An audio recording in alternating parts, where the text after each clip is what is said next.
वल्लभ भाई पटेल नाम कहलाता था सरदार। कृषक कार्मिक जनगण से था उसको प्यार अपार। अखिल देश ने उसे रहनुमा किया था स्वीकार।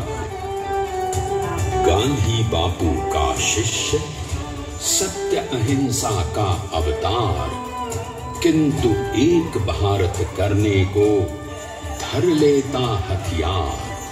लौह पुरुष तुम, शक्तिपीठ तुम, बल का सागर अपरंपार। ऋणी देश का नम्र नमन तुम स्वीकारो सरकार।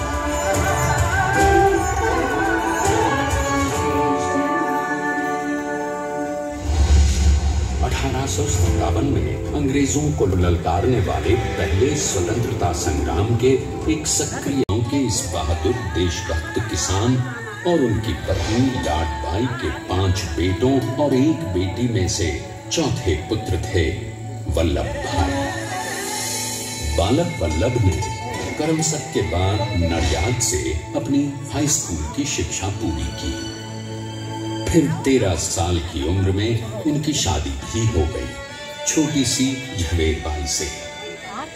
2 बच्चों, बेटी मणिबहन और बेटे डायाभाई को जन्म देने के बाद झवेरबाई असमय ही चल बसी। सदी बदलने और 20 करके वो वकालत करने लगे। पहले गोधरा, फिर आणंद और उसके बाद अहमदाबाद में। मगर जल्द ही वकालत छोड़कर वो बैरिस्टर बनने की इच्छा से इंग्लैंड चले गए। लंदन में बैरिस्ट्री में अव्वल आने और वजीफा जीतने वाले वो अनोखे भारतीय थे। अब तो अहमदाबाद की वरिष्ठ अदालत में बैरिस्टर पटेल की जिरह और जीतों की धूम मच गई।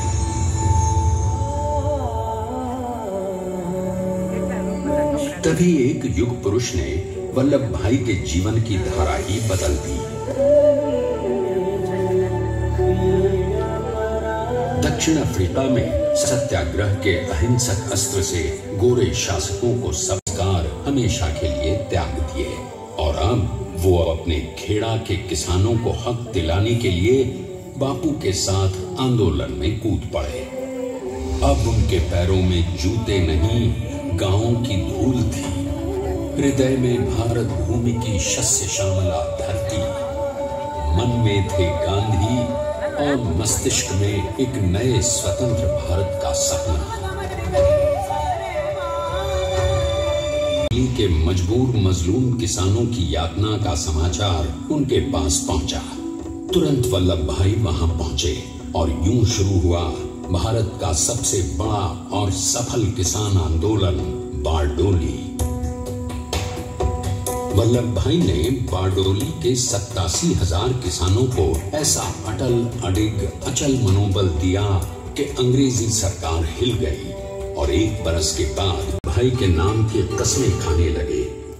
स्वयं महात्मा गांधी ने कहा, अब वल्लभ भाई मेरे शिष्य या साथी नहीं, सारे देश के सरदार हैं। और देश को मिल गया एक अनोखा असरदार सरदार।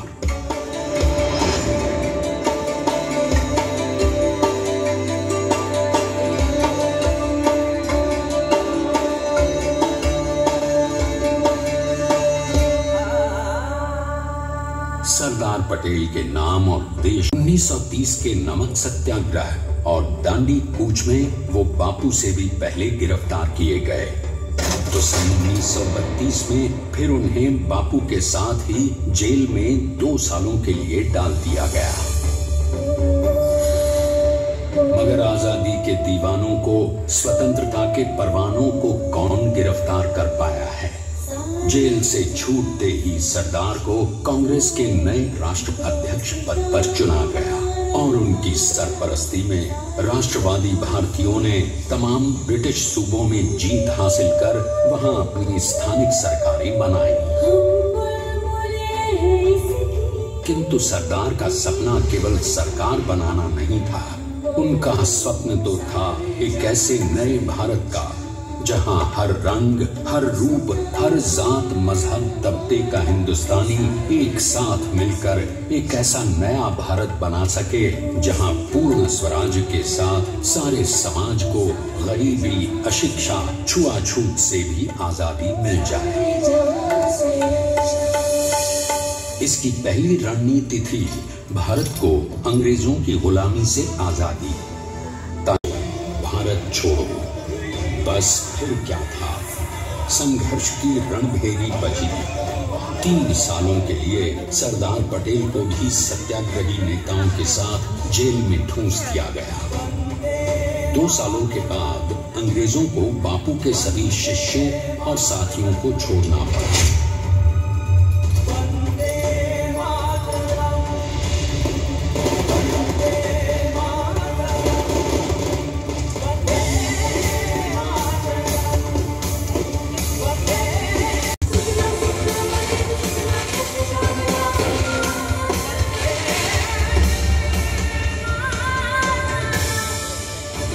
स्वतंत्रता के स्वप्न के सच होने के साथ अब जब देश के खंड खंड होने का भय उत्पन्न होने लगा तो सरदार ने निर्भय की चुनौती दे डाली और जम्मू कश्मीर को बचाने के लिए सारे देश का आकाश वायुयानों से भर गया।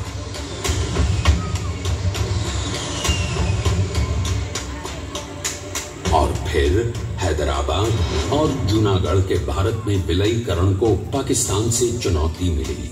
सरदार चाहते थे कि देश की 1 इंच धरती अब और विभाजित नहीं होनी चाहिए।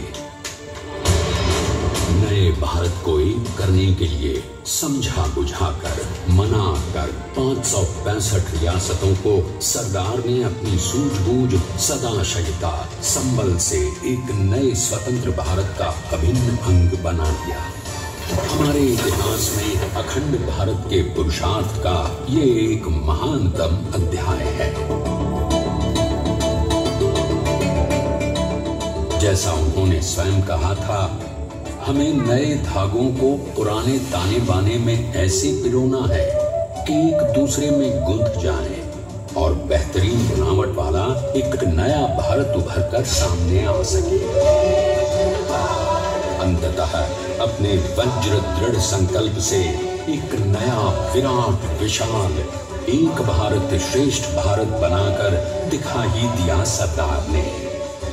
संसार के सबसे बड़े प्रजातंत्र के शिल्पी को प्रणाम करने के लिए देश ने बनाया है ये समर्थ स्मारक। स्वाधीन भारत को समर्थ भारत में बदलने वाले सरदार पटेल को समर्पित प्रेरणा तीर्थ भी है।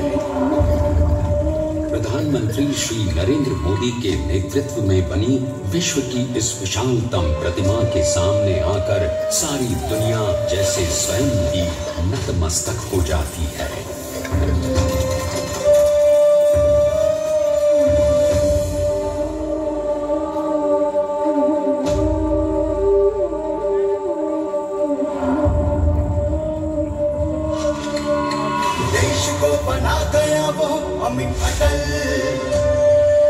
लक्ष्य एक, बोली अनेक, स्वर एक, रंग अनेक, तिरंगा एक, समाज अनेक, भारत एक, रिवाज अनेक, संस्कार एक, योजना अनेक, मकसद एक, कार्य अनेक, संकल्प एक, राह अनेक, मंजिल एक, पहनावा अनेक, सीमा एक, चेहरे अनेक, मुस्कान एक। ये एकता का संदेश लेकर के हम चले। और भाइयों बहनों, ये भारत की विशेषता है, विविधता में एकता। यही भारत की विशेषता है।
केवल 46 महीने।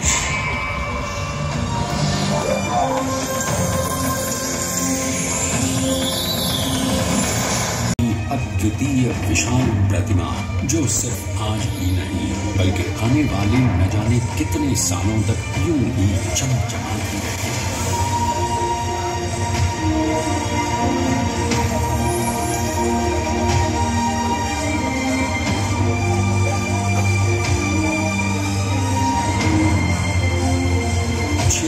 महीनों तक लगातार बिना रुके एकजुट होकर न जाने कितनों ने परिश्रम किया और उनका साथ दिया भारत की 125 करोड़ जनता ने। और तभी मुमकिन हो पाया एक ऐतिहासिक निर्माण जो आज कहलाता है भारत की नई पहचान। स्टैच्यू ऑफ यूनिटी, विश्व की सबसे ऊंची प्रतिमा।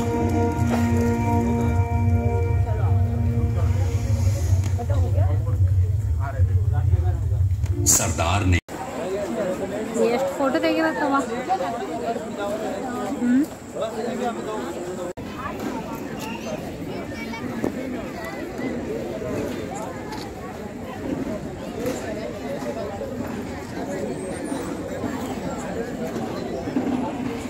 ಮಂದಿ ಚಂದ ನೋಡಿಲ್ಲ ಇವತ್ತು ಬಿ ಅಲ್ಲಿ ಮ್ಯಾಗಿನ್ ಬಿ ನೋಡಕತ್ತಾರಮ್ಮ ಹಾಂ ಹಿಡಿ ಅಲ್ಲಿ ಕವರ್ ಮಾಡ